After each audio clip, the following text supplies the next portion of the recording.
العلم هو النور الهادي والمفتاح لكل الخير من يرد الله به خيرا. الحمد لله رب العالمين والصلاة والسلام على سيد الأنبياء والمرسلين سیدنا محمد وآلہ وصحبہ اجمعین۔ طلبہ عزیز، آج ہم اپنے درس کا آغاز حدیث نمبر 37 سے کر رہے ہیں۔ بسم اللہ الرحمن الرحیم۔ وعن سفیان بن عبد اللہ رضی اللہ عنہ قال، حضرت سفیان بن عبداللہ رضی اللہ عنہ بیان کرتے ہیں، قلت یا رسول اللہ، میں نے کہا اے اللہ کے رسول صلی اللہ علیہ وسلم، قل لی فی الاسلام قولا لا اسأل عنہ احدا غیرک، مجھے اسلام کے بارے میں ایسی بات بتا دیں کہ اس کے بارے میں آپ کے علاوہ میں کسی سے سوال نہ کروں۔ قال، آپ صلی اللہ علیہ وسلم نے فرمایا، قل، تم کہو، آمنت باللہ، میں اللہ پر ایمان لایا، ثم استقم، پھر اس پر ثابت قدم رہو۔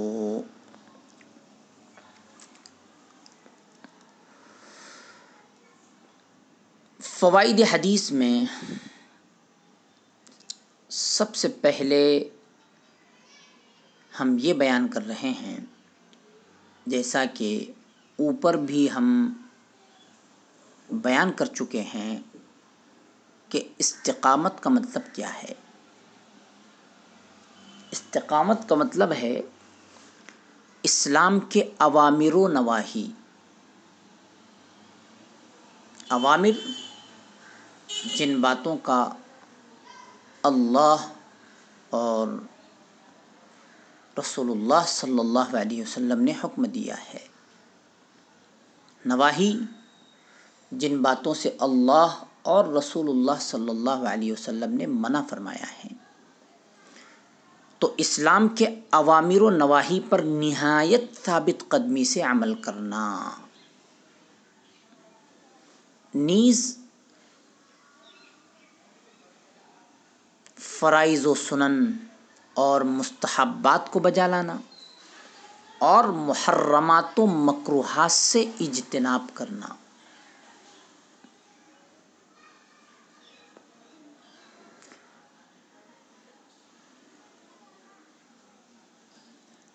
دوسرا فائدہ، ایمان محض زبان سے ظاہر کر دینے کا نام نہیں، بلکہ اصل ایمان وہی ہے جس کے ساتھ عمل ہو، اس لیے کہ عمل ایمان کا ثمرہ اور نتیجہ ہے۔ جس طرح بے پھل درخت کی کوئی اہمیت نہیں، بے ثمر درخت کی کوئی اہمیت نہیں، اسی طرح عمل کے بغیر ایمان کی حیثیت نہیں، اور استقامت کمال ایمان کی علامت ہے۔ تیسرا فائدہ، ایمان لا کر اس پر استقامت اختیار کرنا واقعی بڑا مشکل امر ہے، اس لیے استقامت پر انعام بھی بہت بڑا رکھا گیا ہے،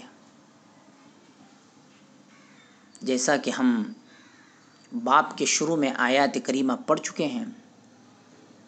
سورہ حامیم سجدہ میں ملائکہ کی دوستی، ان کی مودت اور حزن و ملال سے آزادی جیسے انعامات کا تذکرہ موجود ہے۔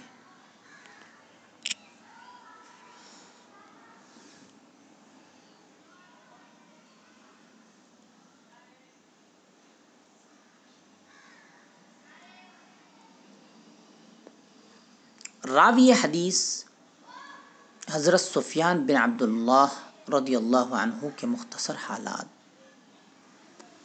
نام سفیان، کنیت ابو عمرو یا ابو عمرہ دونوں ہیں۔ ان کے والد کا نام عبداللہ تھا۔ یہ طائف کے مشہور قبیلے بنو ثقیف سے تعلق رکھتے تھے۔ حضرت عمر رضی اللہ تعالیٰ عنہ نے عثمان بن ابی العاص کو معزول کر کے ان کو عامل بھی بنا دیا تھا۔ ان کی صرف یہی روایت ہے جو مسلم کے علاوہ ترمذی اور دیگر کتابیں ابن ماجہ وغیرہ میں بھی ہے۔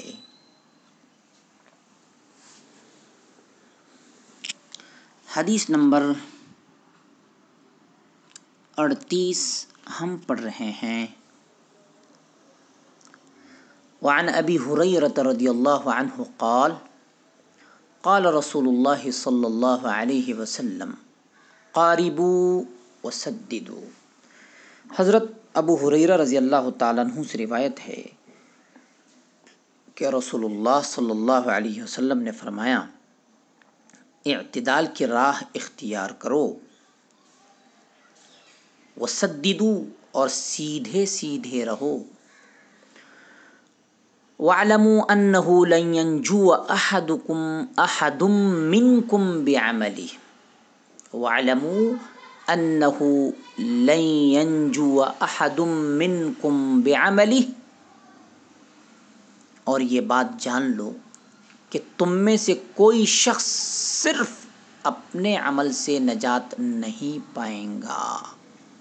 قالوا، صحابہ کرام رضی اللہ عنہم نے عرض کیا، ولا انت یا رسول اللہ، اے اللہ کے رسول صلی اللہ علیہ وسلم آپ بھی نہیں؟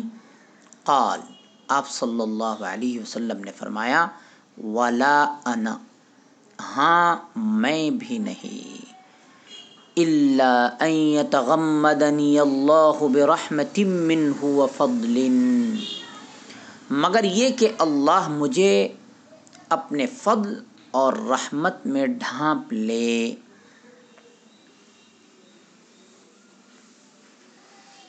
والسداد الاستقامہ والاصابہ، سداد کے معنی ہے استقامت اور درستی۔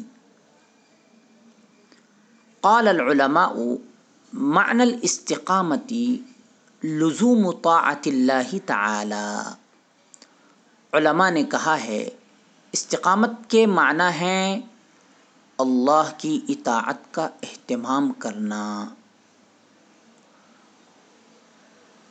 قالوا، انہوں نے کہا، وہی من جوامع الکلم، یہ جوامع الکلم میں سے ہے۔ جوامع الکلم کا مطلب یہ ہے کہ ان کلمات میں سے ہے جن میں الفاظ کم اور معانی بہت زیادہ ہیں۔ دوسرے الفاظ میں آپ یوں کہہ سکتے ہیں مختصر اور پر اثر۔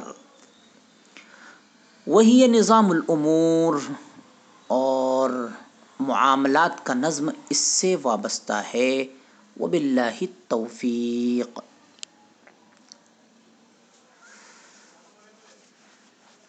فوائد حدیث۔ اس حدیث سے معلوم ہوا کہ ایمان کے ساتھ اگرچہ عمل کی اہمیت اپنی جگہ مسلم یعنی تسلیم شدہ ہے، کیونکہ اللہ کی رحمت اور اس کا فضل حاصل کرنے کا یہی واحد طریقہ ہے،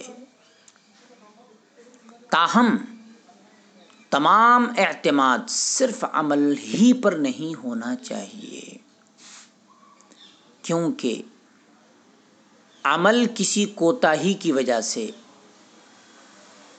برباد بھی ہو سکتا ہے، جس کا ہمیں علم بھی نہ ہو۔ اس لیے عمل کے ساتھ یہ دعا بھی کی جائے کہ ہمارا عمل بارگاہ الہی میں قبول ہو جائے۔ وَإِذْ يَرْفَعُ إِبْرَاهِيمُ الْقَوَاعِدَ مِنَ الْبَيْتِ وَإِسْمَاعِيلُ رَبَّنَا تَقَبَّلْ مِنَّا۔ تعمیر بیت اللہ جیسا مقبول کام کر رہے ہیں، لیکن حضرت ابراہیم علیہ السلام دعا مانگ رہے ہیں، ربنا تقبل منا۔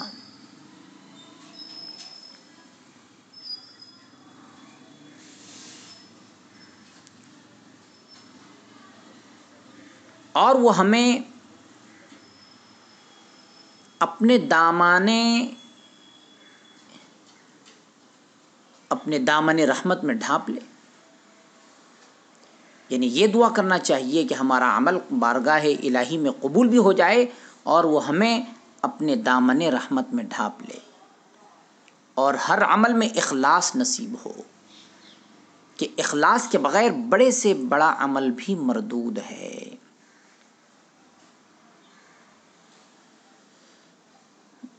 اس حدیث پاک سے یہ بھی فائدہ حاصل ہوا کہ میانہ روی اور اعتدال امور خیر میں بھی مطلوب ہے۔ بیجا تشدد اور طاقت سے بڑھ کر نیکی کرنا بالآخر انسان کو تھکا دیتا ہے، اور یوں بھی ہوتا ہے کہ تہجد و اشراق تک ادا کرنے والا اکتا کر فرائض بھی ترک کر بیٹھتا ہے۔ شریعت اسلامیہ میں پسندیدہ عمل وہ ہے جس پر استقامت اور مداومت یعنی ہمیشگی اختیار کی جائے، خواہ وہ تھوڑا ہی ہو۔ تیسرا فائدہ، بعض لوگ میانہ روی کی آڑ میں فرائض کو بھی ترک کر دیتے ہیں اور حرام تک کے مرتکب ہوتے ہیں اور کہتے ہیں اسلام میں تشدد نہیں ہے، لیکن اعتدال کا یہ مفہوم سراسر غلط ہے اور نفس پرستی پر محمول ہے۔ اس کے معنی فرائض کو ترک کرنے اور حرام کا ارتکاب کرنے کے ہرگز نہیں ہیں۔ اعتدال اور میانہ روی کا ہرگز یہ مطلب نہیں ہے کہ فرائض کو ترک کر دیا جائے اور حرام کا ارتکاب کر لیا جائے۔ خواہشات پرستی میں حدود اللہ کو پامال کرنا اور فرائض کو ترک کر کے کہنا کہ اسلام میں تنگ نظری نہیں ہے، یقیناً مغرب زدگی کی علامت ہے۔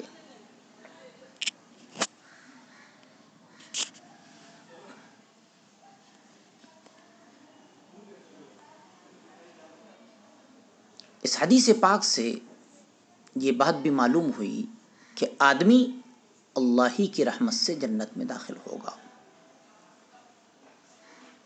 لن ينجو احد منکم بعملہ۔ اہل سنت والجماعت کا مذہب یہ ہے کہ کوئی شخص اپنے عمل کے بل بوتے پر جنت میں داخل نہیں ہوگا۔ جو بھی جنت میں داخل ہوگا وہ اللہ تعالی کی رحمت سے داخل ہوگا۔ یہ حدیث شریف اہل سنت والجماعت کے مذہب کی واضح دلیل ہے کہ اعمال کی وجہ سے آدمی جنت کا مستحق نہیں ہوگا۔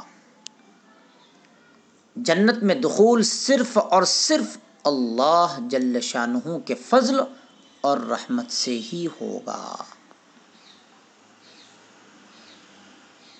لیکن سوال یہ ہے کہ قرآن کریم میں آتا ہے ادخلوا الجنۃ بما کنتم تعملون، کہ قیامت میں کہا جائے گا جنت میں داخل ہو جاؤ اپنے اعمال کے سبب۔ اس آیت سے تو معلوم ہوتا ہے کہ انسان اپنے اعمال کے بلبوتے پر جنت میں داخل ہوگا۔ اس سوال کے کئی جوابات محدثین رحمہم اللہ نے دیے ہیں۔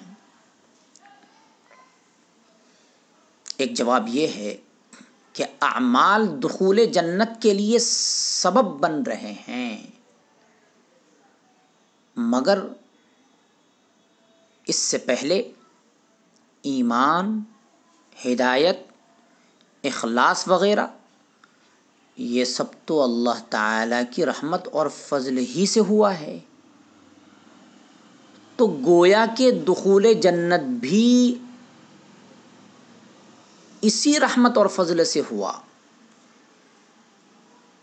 اگر اس سے پہلے یہ فضل نہ ہوتا تو ان سب چیزوں کی توفیق کیسے ملتی؟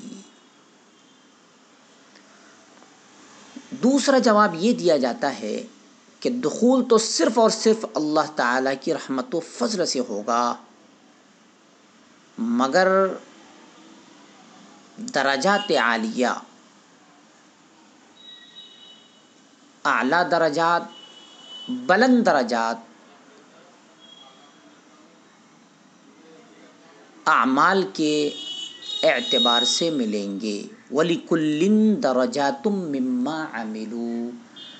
وصلی اللہ تعالی علی خیر خلقہ سیدنا محمد وآلہ وصحبہ اجمعین برحمتک یا ارحم الراحمین. السلام عليكم. لا تنسوا الاعجاب بالفيديو والاشتراك في القناة تشجيعا لنا لنستمر بنشر المزيد إن شاء الله.